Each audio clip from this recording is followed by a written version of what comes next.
Renu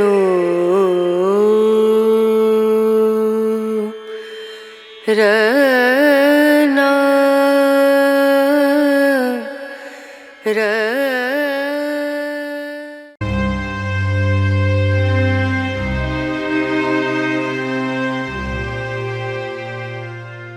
On this occasion I will convey the history of Nabonassar. Nabonassar, among the most perplexing questions of Eastern history, is the comparative state of the Assyrian and the Babylonian or Chaldean Empire, and the succession of their kings. There seems to be little doubt, however, that the Babylonian kingdom did not extend its conquests till the reign of Nebuchadnezzar b.c. 604. Till this time the kings of Babylon were often dependent on the kings of Assyria, and acted as their viceroys, in the same manner as Cyrus the Younger was dependent on his brother. From this general fact, as well as from an inference to be stated immediately, Rosenmiller is of opinion that Nabonassar, the king of Babylon b.c. 747, was, without doubt, a vassal of Assyria. We find in sacred history that the king of Assyria, while colonizing Samaria, brought men from Babylon.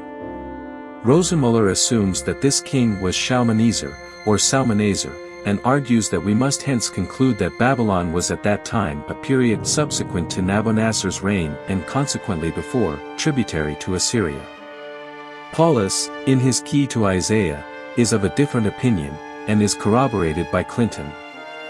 This latter writer infers from Ezra 4.2 that the colonization of Samaria took place under Esarhaddon, the Assyrian monarch, who undoubtedly effected a change in the Babylonian monarchy, and placed his son there as viceroy.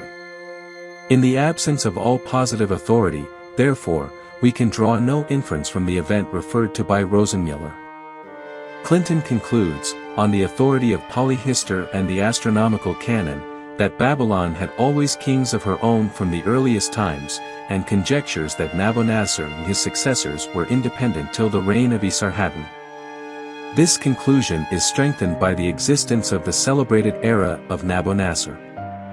We may fairly infer, from this monarch's reign having been fixed upon by the Babylonian astronomers as the era from which they began their calculations, that there was some distinguished event, probably the temporary establishment of Babylon as an independent kingdom, which led to their choice. In the absence of anything like certainty to guide us, we may, notwithstanding, pronounce the opinion which Scaliger once held, but afterwards retracted, that Nabonassar and Baladan are identical, to be untenable. The era of Nabonassar.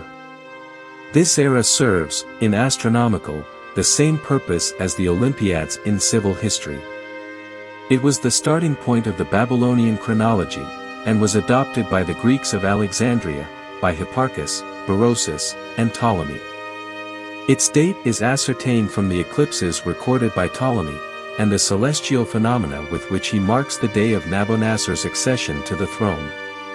It is fixed as the 26th of February, B.C. 747.